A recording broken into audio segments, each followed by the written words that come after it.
Are airplanes secretly spraying toxic chemicals into the sky?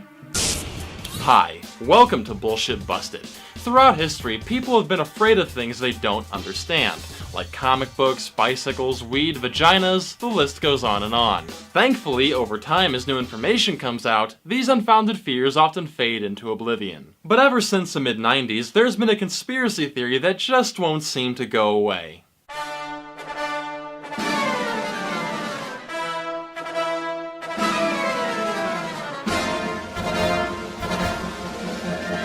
Everything that you see in the sky is pollution from fucking airplanes! Have you ever looked up in the sky? Have you ever looked up in the sky? Have you ever looked up in the sky? Please go home today and Google chemtrails. This is gas. How's it forming in a straight line? We're being sprayed every day in the city with chemicals. Chemicals sprayed over our heads, right over our fucking heads!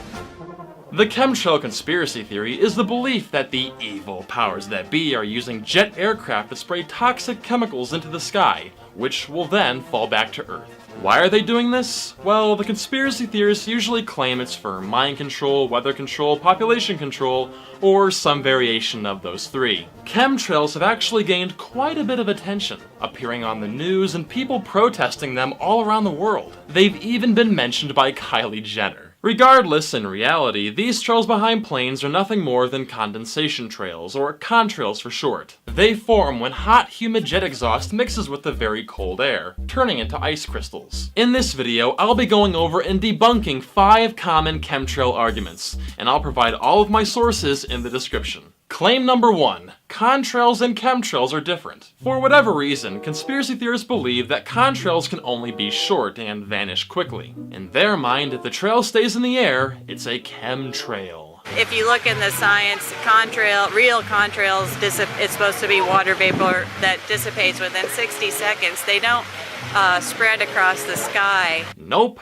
The science shows that these are both contrails. What makes them long or short is the atmosphere. One of the main factors for how long a contrail will last would be humidity. If the air happens to be dry, the plane will either have a short trail or no trail at all. If the air is moist, the trail will be persistent. And if the air is very moist, the trail may begin to spread, eventually resembling a cirrus cloud. Now, you might ask why sometimes there will be 2 planes flying with a different trail length. Well, it's important to remember that planes fly at very high altitudes, and it can be hard to tell how high one plane is compared to another. So when you see 2 planes in the sky and one has a longer trail, that just means that one altitude is moister than the other. So tell me, what is more reliable here? The unfounded opinions of paranoid people on the internet, or books and papers written by scientists who are experts in this field? Claim number 2. The trails never used to look this way. According to conspiracy theorists, back in their day, contrails were always short-living. It wasn't until about the 90s that they began lasting a long time.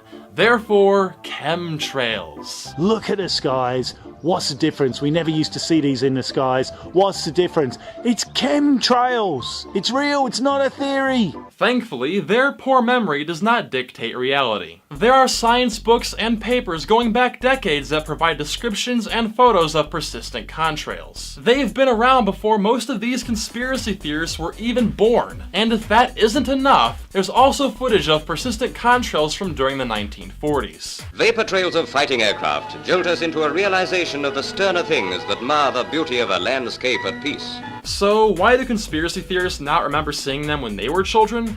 Well, probably because there wasn't that much air traffic back then. But as traffic has grown and more routes have been created, the odds of seeing a persistent contrail have greatly increased. Or maybe when they were kids, they just didn't look up. Claim number 3. The spray can be seen turned on and off. Every now and again, you may see a plane with gaps in their contrail. The conspiracy theorists interpret this as the supposed spray being turned on and off, or malfunctioning somehow. Oh, off. Do you see that? Look at that. Bam. Off. There it goes, back on. You got that? We just caught him literally in the act. Look at.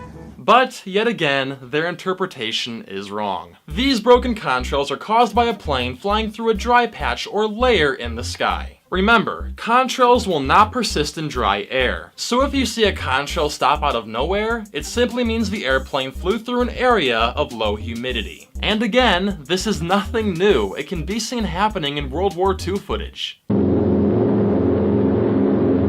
But as we've seen time and time again, people will do anything to preserve their bullshit. Which brings us to claim number 4. There are pictures of the chemtrail plane interior. Go on YouTube and you'll find plenty of videos claiming to show the inside of a chemtrail plane. The argument being that these tanks are used to hold the chemical. Do they have any evidence of this? No, of course not. So what are they really? They're called ballast tanks and they're used when testing the aircraft. The only thing they're filled with is water, or a water-based solution. Their purpose is to simulate the weight of cargo or passengers, and they usually have tubes connecting them. That way they can pump water between tanks and modify the center of gravity.